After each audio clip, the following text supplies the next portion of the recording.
Sekarang malah disewa-sewakan gitu. Sewa-sewakan. Jadi nggak dikerjakan, bukan nggak jalan, nggak dikerjakan. Nggak dikerjakan. Karena tadi Bung Andi kan cerita dari Thailand sama Vietnam tadi itu ya, yang negara hadir. Ini kan terbalik dengan di Banyuwangi. Ada lahan yang seharusnya disiapkan dan tanggung jawab dari pemangku kepentingan untuk menyediakan atau membuat pembenihan itu ternyata nggak dilakukan, justru itu disewa-sewakan. Uangnya untuk apa? Nah, akibatnya Bung Andi, ini para petani khususnya yang bergerak di ladang ini banyak bibit-bibit atau benih-benih palawija tadi itu, karena di Banyuwangi nggak ada, hanya harus mendatangkan dari luar Banyuwangi dengan harga yang cukup lumayan mahal. Tapi baik untuk salah satunya yang tadi pembibitan, katakan sudah ada lahannya, kemudian mereka melakukan research and development, melakukan penelitian dan pengembangan untuk tanaman-tanaman yang cocok, apalagi yang Bung Neni tadi sampaikan ada palawija. Memang potensi palawija kan sudah dianggap sangat besar, sehingga masuknya sudah ada. Tetapi gerak langkah dalam konsep research and development itu tidak cukup hanya lip service ya, tidak hanya cukup untuk kita sudah ada lembaga riset gitu, atau badan riset atau badan pengembangan bibit misalkan. Tidak cukup di situ Bung Dani. Katakan saya ke daerah-daerah desa Bung Dani. Itu sampai tanaman-tanaman yang katakan bibit-bibit yang dibeli secara mahal dan tidak jelas berasal dari mana, begitu ditanam, itu tidak cocok dengan daerahnya. Seharusnya pemerintahan ini mensupport yang namanya lembaga research and development, mengembangkan aspek penelitian dan pengembangan sesuai dengan karakteristik masing-masing desanya, Bung Dani.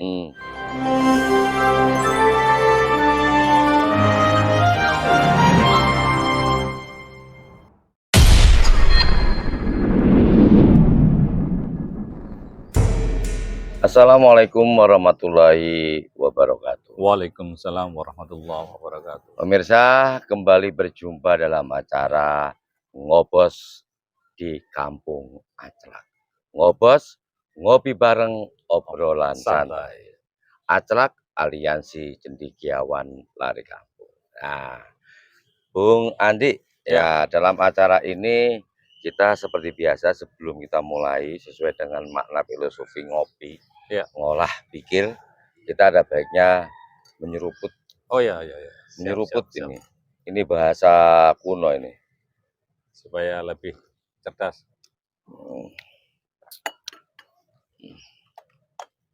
Nah, pemirsa, di acara Ngobos di Kampung Aclak kali ini, kami akan mencoba lebih luas lagi mengulas potensi-potensi di Banyuwangi namun tidak pernah tersentuh, bahkan mungkin juga tidak dieksplor, bukan ya. Nah, jadi kita mencoba memberikan ruang diskursus ya supaya menjadi bahan masukan bagi pengambil kebijakan. Ya, mungkin terkait dengan dunia pertanian ya. Dunia pertanian ya, terutama ini di yang ladangnya nanti, di palawijanya. Untuk ladang, palawija ya. Palawija. Kalau bahasa Indonesia itu palawija. Kalau di Banyuwangi kan polowijo. Siap. Nah, pemirsa, kita tahu bahwa di Banyuwangi ini sebenarnya urusan perladangan. Jadi tanah-tanah ladang itu sejak zaman dahulu kala sebenarnya kita kan punya banyak potensi ya. Sampai terkenal mulai kota kelapa, kopra, pisang dan lain sebagainya. Namun itu hilang, tenggelam begitu saja. Nah, kami ingin mencoba mengurai ternyata ini banyak petani-petani, tidak hanya para petani ya, tapi juga orang yang bergerak di kebun itu juga banyak mengalami hambatan-hambatan, Bu Andi. Nah, saya ingin fokus bicara palawija sekarang. Palawija ini nasibnya sama dengan dunia pertanian, hampir serupa. Jadi ketika benih susah, pupuk juga lumayan mahal, serapan juga tidak maksimal, serapan air juga nggak bisa maksimal dan lain sebagainya. Nah, kita mencoba menyuguhkan sebuah sisi lain, barangkali ini juga bermanfaat bagi semuanya ya, baik bagi para petani atau istilahnya yang punya lahan-lahan ladang, eh, terutama ini pengambil kebijakan, Bung Ya, Andi. Nah, sejauh ini kalau menurut pengamatan Bung Andi ya, ya, ya ini seperti apa sih? Pertama ini potensinya, ya, kedua bagaimana pemangku kepentingan untuk apa namanya mengambil sebuah peran atau hadir, ya, terus bagaimana juga dengan para petaninya sendiri atau para pemilik lahan. ya, ya. Gimana menurut Bung Andi? Iya, untuk pertanian itu dalam hal ini kalau tadi menyinggung pertanian ladang ya udah darat. Ladang. Tapi sebetulnya bukan hanya kita kelompokkan ke ladang ya. Hmm, Sawah pun itu juga bisa disebut pertanian ladang juga hmm, ketika hmm, optimalisasi air irigasi atau debit yang mencukupi dalam satu areal persawahan itu tidak cukup. Jadi dalam hal ini begitu air tidak cukup, sawah itu pun akan ditanami dengan entitas polowijo, Bung Dani. hmm. Jadi Iya, iya betul. kalau padi katakan kecuali yang sawah kelasnya kelas 1 ya. Kan dulu Hmm, kan ada penggolongan kelas sawah juga, kelas ladang, Bung Dani. hmm, Ada penggolongan kelas sawah itu kelas 1, kelas 2, kelas 3 atau S1, S2, S3. hmm, Dulu pembagian kelasnya sudah sampai 3 kelas atau 3 hmm, entitas. Tapi sekarang cukup S aja. S dan D, Bung Dani. hmm, Dulu D itu juga disebut darat. hmm, Darat itu dulu juga penggolongan juga D1, D2, D3. hmm, Ini berkaitan dengan dunia pertanian dengan kecukupan air irigasi dalam mengolah lahan tersebut, Bung Dani. hmm, Tapi lama-kelamaan debit air itu menurun. Kemudian konversi lahan juga cukup cukup cukup menggerus ya hmm, lahan-lahan pertanian, terutama yang paling sering dilakukan adalah tanah darat. hmm, Tapi juga tanah yang statusnya sawah juga banyak juga yang mereka merombak atau mengkonversi lahan-lahan yang statusnya sawah.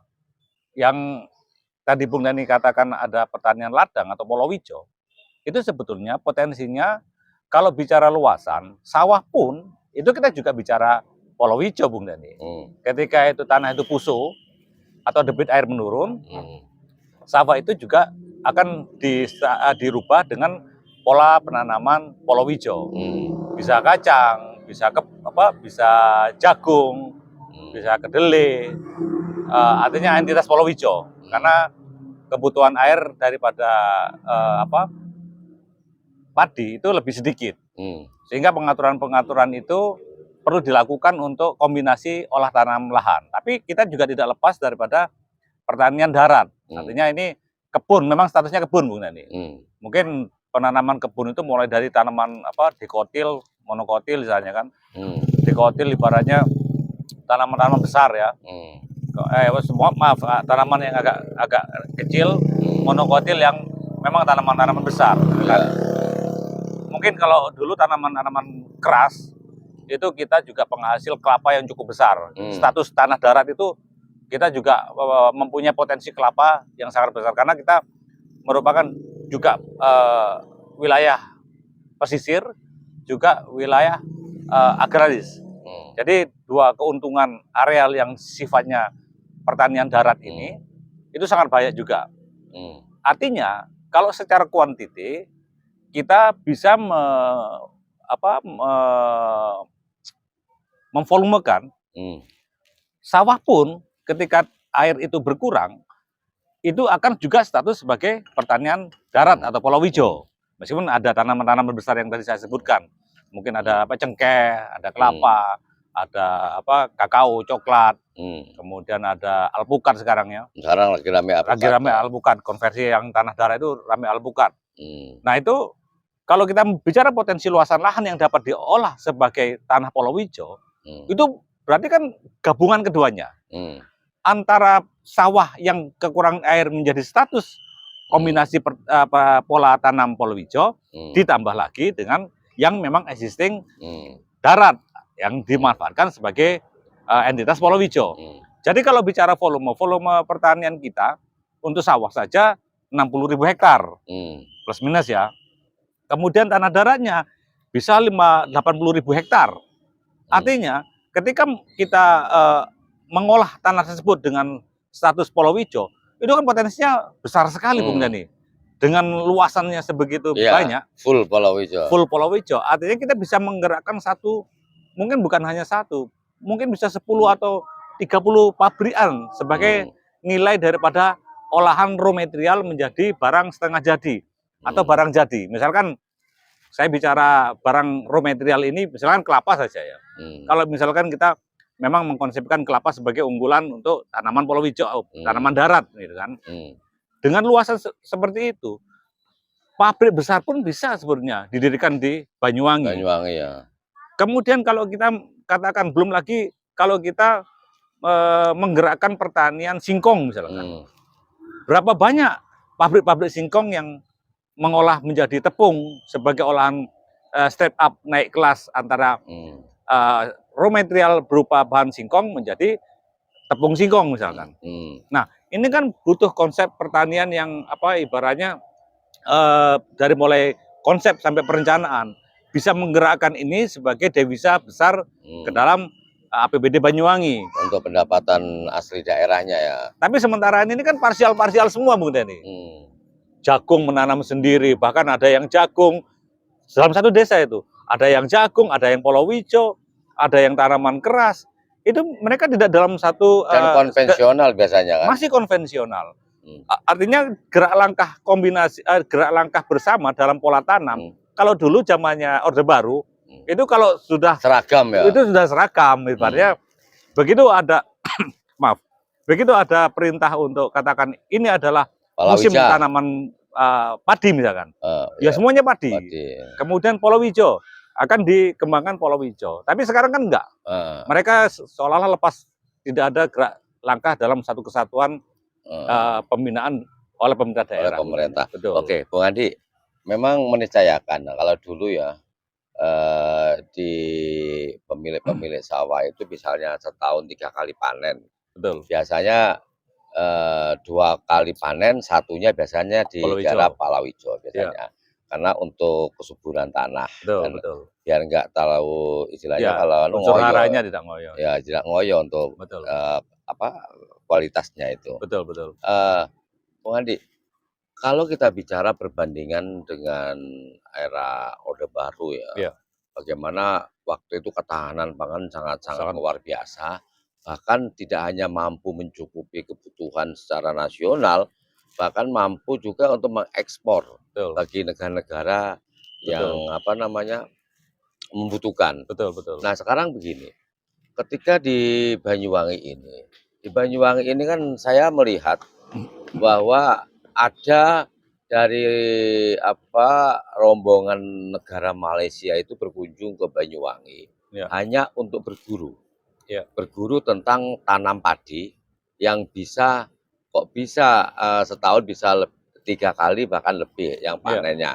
Sementara di sana hanya mampu maksimal 2. Artinya di sini sebenarnya secara keilmuan dalam hal dunia pertanian sangat-sangat mumpuni.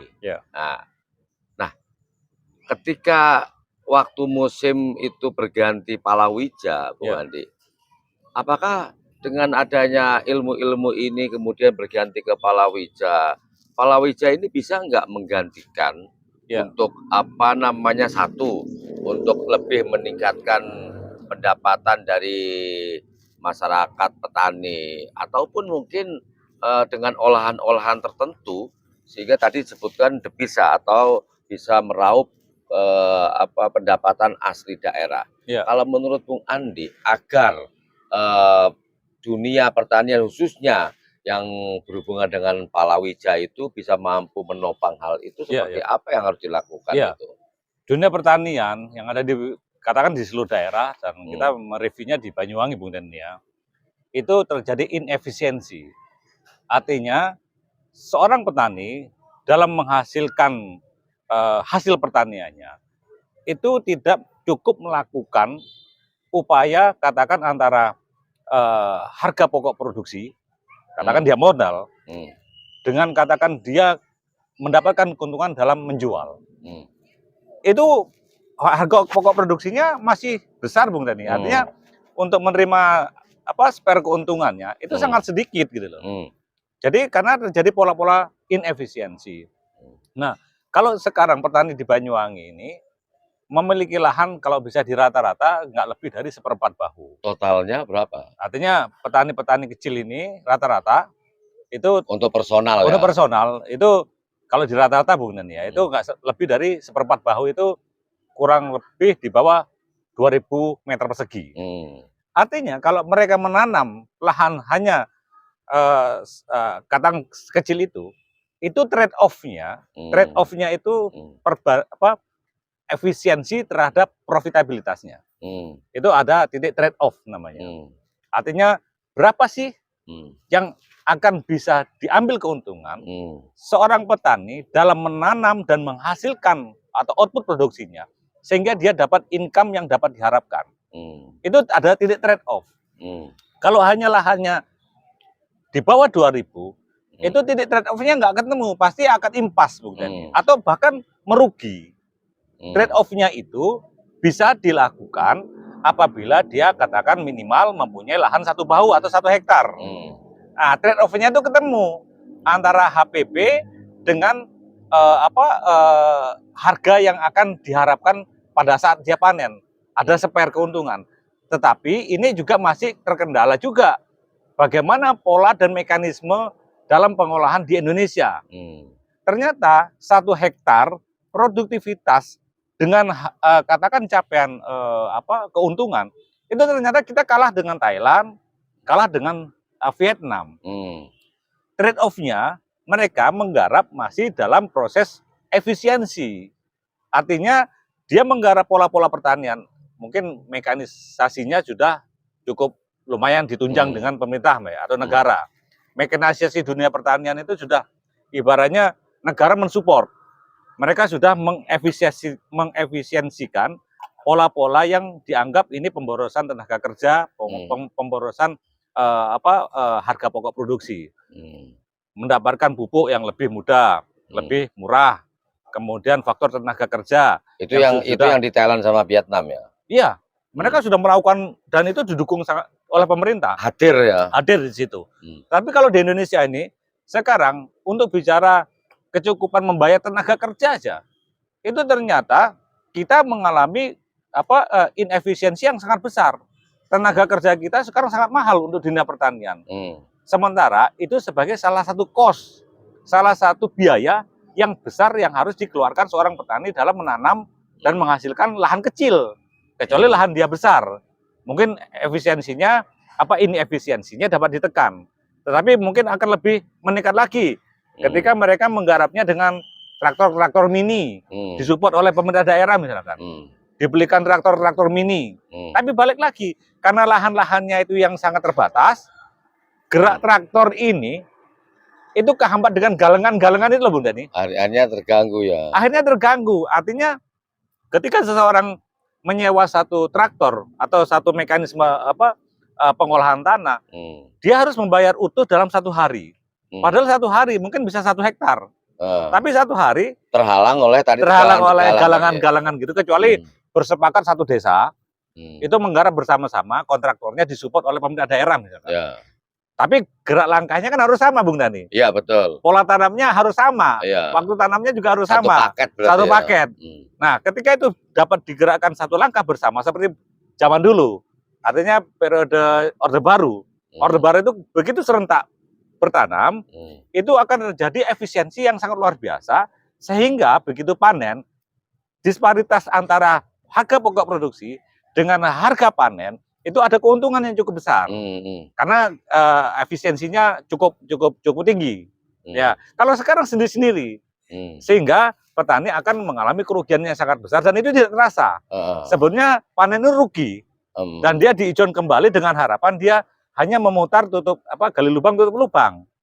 Nah, begitu mereka ini ibaratnya bertanam, begitu panen pun ternyata mereka ini gampang juga. Panennya dengan harga cukup lumayan atau hancur lebur misalnya kan. Biasanya begitu ya. Nah, itu kejadian yang terus-menerus seperti itu. Kalau kita sebetulnya mekanisme atau mekanisasi efisiensi itu tidak harus menggunakan teknologi-teknologi yang cukup tinggi, traktor-traktor yang harus digerakkan. Kemudian terjadi katakan pola-pola mekanisasi di dunia pertanian, tidak juga. Ini butuh niatan baik aja pemerintah daerah dalam melindungi dan mendukung dalam dunia pertanian, baik padi maupun tadi yang dibilang Palawija. Palawija yang tegalan atau ladang. Betul. Tapi begini, Bung Andi, itu kan berarti pertanian sudah mengarah kepada modernisasi ya. Mekanisasi dulu Bung tadi ya. Ya, maka tadi menggunakan traktor itu betul, kan lebih modernisasi ke modern. Siap. Sementara di Banyuwangi ini masih banyak yang mempertahankan itu tradisional. Betul. Semua serba tradisional, mulai dari garap sawah itu betul. Itu pun dengan manual, dengan konvensional.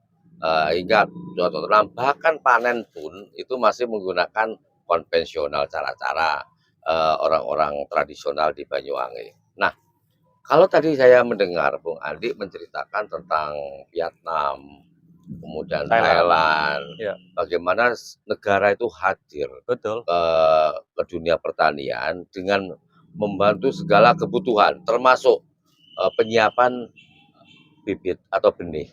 Ya. Nah, di Indonesia terbalik, khususnya di Banyuwangi. Benih impor ya. Banjirnya impor ya. Impornya banjir. Jadi begini, saya kebetulan ini menerima data ini dari beberapa teman. Ternyata ketidakhadiran pemerintah dalam dunia pertanian, khususnya di luasan ladang ya, atau Tegal, itu di Banyuwangi ini ada salah satu wilayah. Tapi mohon maaf, ini pemirsa, saya nggak bisa menyebutkan tentang titik wilayahnya, nama desa maupun kecamatan, termasuk orang-orang yang ada terhubung benang merah. Ini untuk menjaga privat, walaupun data yang kami terima konkret gitu Bung Andi, konkret. Jadi sebenarnya dulu Dinas Pertanian itu ternyata menurut informasi yang kami terima dan layak dipercaya, bahwa memiliki sebuah lahan kurang lebih 18 hektar di satu tempat loh ya, satu tempat. Itu sebenarnya lahan 18 hektar itu fokus untuk milik Pemda yang dikelola oleh Dinas Pertanian, hanya untuk pembenihan. Hanya untuk pembenihan Palawija. Nah, namun ternyata perkembangannya oleh oknum-oknum itu disewakan kepada sembarang orang, pihak-pihak tertentu. Dari pembenihan itu tidak jalan, sekarang malah disewa-sewakan. Jadi nggak dikerjakan, bukan nggak jalan, nggak dikerjakan. Karena tadi Bung Andi kan cerita dari Thailand sama Vietnam tadi itu ya, yang negara hadir. Ini kan terbalik dengan di Banyuwangi. Ada lahan yang seharusnya disiapkan dan tanggung jawab dari pemangku kepentingan untuk menyediakan atau membuat pembenihan itu, ternyata nggak dilakukan, justru itu disewa-sewakan. Uangnya untuk apa? Nah, akibatnya Bung Andi, ini para petani khususnya yang bergerak di ladang ini, banyak bibit-bibit atau benih-benih Palawija tadi itu, karena di Banyuwangi nggak ada, hanya harus mendatangkan dari luar Banyuwangi dengan harga yang cukup lumayan mahal. Betul. Ini biasanya ini yang kami dengar ini ada yang dari Jember, dari Bondowoso, terus Situbondo dan lain sebagainya. Dan juga ini yang utama juga ini tiga hal ini yang paling penting. Ini satu, ini masalah benih kedelai. Kedua, benih jagung. Ketiga, kacang panjang. Nah, ini vital. Kebutuhan vital. Kita ingat di Banyuwangi, terutama di daerah utara, bahkan daerah jantung kota ini, banyak pengusaha-pengusaha tahu. Itu mengandalkan bahan bakunya kan kedelai. Nah, terus dan lain sebagainya. Nah, kira-kira menurut Bung Andi, dengan apa yang saya sampaikan barusan ini, kenapa pemerintah yang harusnya hadir kenyataannya lahan itu sebenarnya ada, tapi kok bisa gitu loh dialihkan dengan Dialihkan disewa-sewakan, atau tanda kutip disalahgunakan. disalahgunakan. Nah, nanti secara khusus kita akan Iya, iya, mengangkat iya. juga Iya, masalah itu ya. iya, Kalau iya. menurut Bung Andi gimana? Iya, Bung Dani, permasalahan pertanian itu salah satunya adalah pembibitan atau kita mendapatkan bibit dengan kualitas yang memang sesuai dengan daerah dan lokasinya. Hmm, Meskipun permasalahannya cukup banyak ya. Kalau hmm, kita membreakdown permasalahan pertanian ini sangat banyak sekali. Misalkan masalah pupuk, masalah bibit, masalah obat-obatan, masalah jaminan, masalah permodalan, masalah tenaga kerja. hmm. Sekarang tenaga kerja juga sudah di bidang pertanian juga orang juga sudah apa ibaratnya sudah sulit dan Ya, mahal. Inefisiensinya juga juga dari tenaga kerja juga. Nah, kalau kita menyinggung masalah tadi, maksudnya mungkin sudah baik Bung Dani. hmm, Ada ibaratnya itu riset and development ya, artinya ada penelitian dan pengembangan hmm, untuk satu kawasan daerah Banyuwangi. Itu ada katakan ada role model hmm, mereka untuk mendapatkan bibit yang baik sehingga dapat ditanam dengan baik di daerahnya. Bahkan hasil panennya mungkin akan mencapai volume yang lebih besar. hmm, Tetapi baik untuk salah satunya yang tadi pembibitan, katakan sudah ada lahannya. hmm, Kemudian mereka melakukan riset and development, melakukan penelitian dan pengembangan untuk tanaman-tanaman yang cocok. Apalagi yang hmm, Bung Nen tadi sampaikan ada palawija. hmm, Memang potensi palawija kan sudah dianggap sangat besar sehingga maksudnya sudah ada. hmm. Tetapi gerak langkah dalam konsep riset and development itu tidak cukup hanya lip service ya, tidak hanya cukup untuk kita sudah ada lembaga riset gitu Hmm, atau badan riset atau badan pengembangan bibit misalkan. hmm, Tidak cukup di situ Bung Dani. Kalau kita lihat negara Jepang, hmm, mereka betapa sangat memperhatikan yang namanya riset and development. hmm. Penelitian dan pengembangan untuk bibit pertanian itu tidak sembarang, itu negara Bung Dani. Padahal Jepang itu nggak punya lahan. Nah, padahal Jepang nggak punya lahan. Kita berlimpah lahan. Loh, tapi kalau kita bandingkan Jepang, yang diriset bukan pertanian palawija ataupun itu Bung Dani. Hmm, Padi. Yang diriset itu pertanian buah-buahan. hmm. Bayangkan melon di sana, itu ada yang harganya satu Satu biji biji. 1 juta dan lebih padahal. Bisa Saking gedenya ya. bukan, artinya memang Oh, dia kualitasnya. kualitasnya. Dan itu cuma hanya satu daerah tertentu saja. Hmm, Artinya mereka untuk menyelesaikan masalah pertanian salah satunya adalah mereka punya bibit-bibit andalan. Dan siapa yang menyelenggarakan?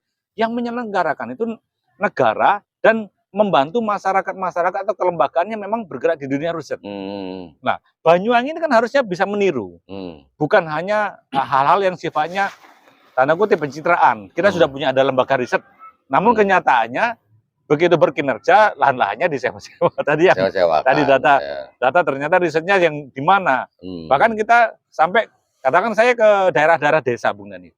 Itu sampai tanaman-tanaman yang katakan bibit-bibit yang dibeli secara mahal dan tidak jelas berasal dari mana, begitu ditanam itu tidak cocok dengan daerahnya. hmm, Seharusnya pemerintahan ini mensupport yang namanya lembaga riset and development, hmm, mengembangkan aspek penelitian dan pengembangan sesuai dengan karakteristik masing-masing desanya, Bung Dani. hmm. Kalau desa satu, katakan Songgon, mempunyai unggulan bibit durian Atau manggis. atau manggis, memang karakternya memang sesuai dan mungkin sudah masyarakat sudah paham bahwa yang cocok untuk ditanam tersebut adalah buah durian jenis ini dan Hmm, dia akan maksimal hasilnya. hmm, Mungkin kita bergerak di kelapa kita juga sangat berbeda.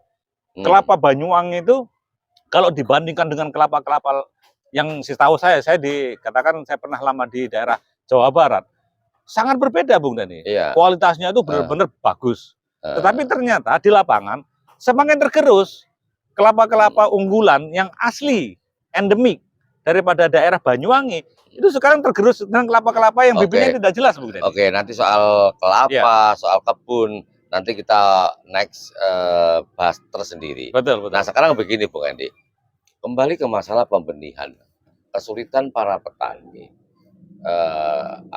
untuk mendapatkan benih-benih ya, Bibit. sehingga atau bibit sehingga harus beli dari mendatangkan Iya. luar Banyuwangi. Nah, Apalagi nggak cocok begitu nggak cocok. tanam. Belum tentu cocok. Belum tentu cocok. Karakter tanahnya Betul. juga. Nah, Betul. Bung Andi, kalau kita mereview apa namanya luasan Tegal atau Ya, ladang yang saya sebutkan di Banyuwangi, awal tadi ya. berapa kalau menurut Bung Andi? Informasi lebih dari kurang lebih 80.000 hektar. 80.000. Iya. 80.000 itu beberapa tahun yang lalu Iya, berarti ya. saya baca di 17 ya, 2017-an mungkin ya. Nah, terakhir Bung Andi, ini tertanggal 22 April 2022. 2022 ya. Jadi 22 April 2022. Ya. Ternyata luas lahan pertanian pangan existing Ya. ya di Kabupaten Banyuwangi khusus Ya, ya. ladang atau Tegal Ya, ya. sekarang ini sisa 41.527 Separuhnya ya. hektar. Kalau tadi saya ada prediksi yang di 80.000, sekarang ternyata data terbaru 40.000. Itu tahun 2022. Iya, iya. Kenapa ini bisa banyak yang hilang? Karena satu itu ada dibeli dari pihak investor atau Iya, pihak iya. lain, kemudian banyak muncul perum-perum yang sekarang tersebar seluruh Banyuwangi. Nah, artinya di sini dengan luasan separuh hilang dari Bung Andi tadi sebutkan apa 40.000 hektar. 40 hektar hilang ya kurang lebihnya. 40.000 hektar ya. Iya 40.000 hektar. Ini berarti tinggal ini. Separuh ya. Separuhnya ini pun untuk memenuhi seluas ini masalah benih atau bibit. Ini para petani kesulitan. Masih kesulitan. Padahal sudah menurun ya nah, luasannya ya. Masa kita orang Indonesia khususnya Banyuwangi ini dalam segala hal harus konsumtif. Ya. Nah, dulu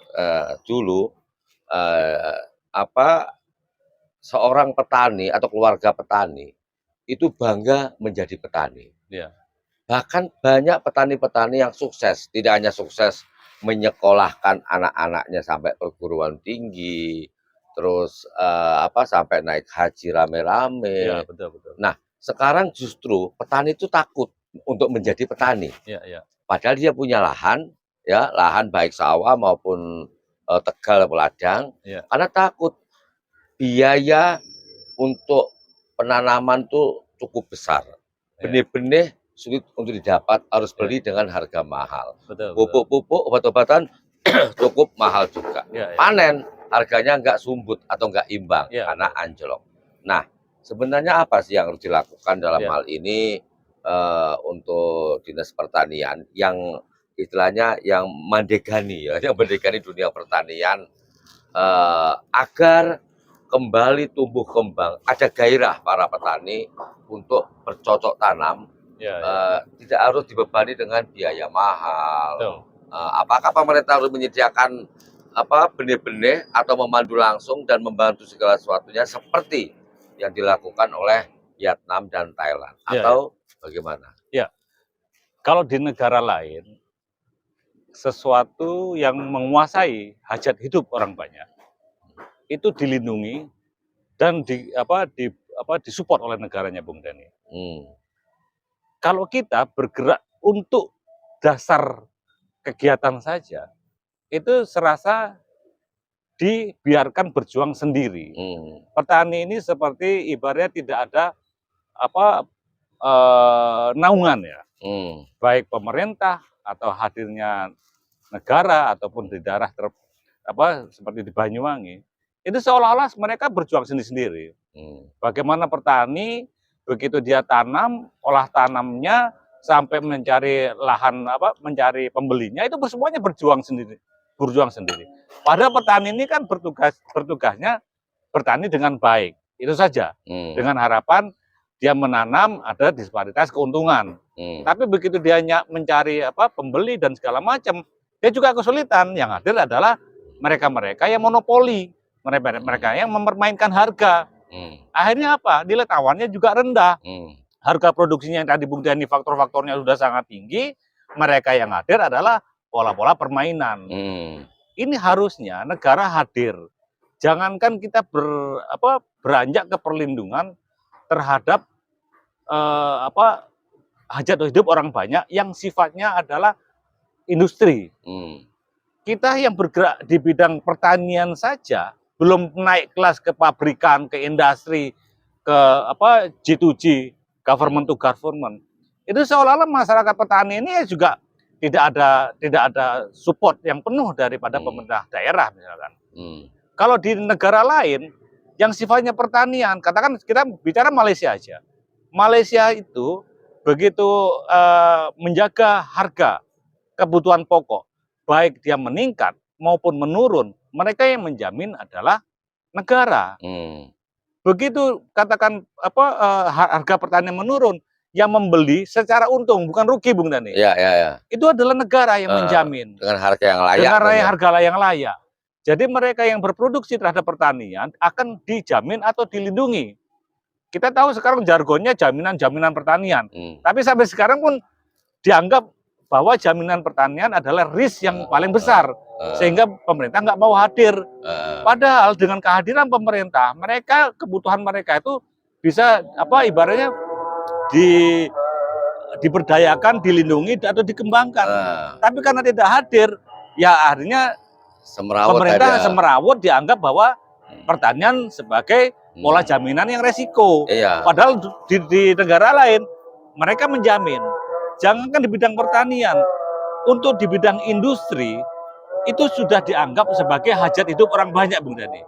Kalau pertanian jelas, Banyuwangi ini sebagai negeri agraris atau negeri pesisir misalnya.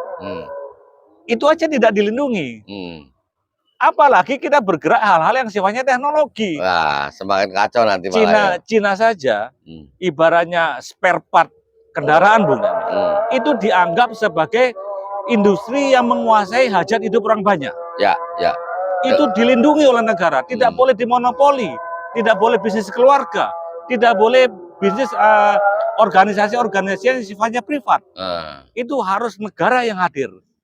Nah, baru yang sifatnya UMKM itu baru diberikan kepada pengusaha-pengusaha lokalnya. Untuk sementara ini yang berkuasa justru pejabat sekaligus pengusaha sekarang ini. Oh iya, itu double fungsinya di situ juga. Sementara yang namanya jaminan-jaminan tadi itu kan hanya sebagai lalu lalang kata-kata yang diumbarkan. Sampai sekarang belum ada. Entah kapan jaminan terwujud gitu. Ya makanya sembako kita kan, harga sembako kita kan fluktuasinya mempengaruhi inflasi suatu pemerintah dan negara. Ya, termasuk per kapita masyarakat. Karena negara dan pemerintah belum hadir di situ. Ya, oke pemirsa, mudah-mudahan ini diskusi kecil dengan acara Ngobos di Kampung Aclak ini bersama Bung Andi Purnama Kamela selaku pengamat kebijakan publik bisa memberikan sisi lain sebagai referensi, masukan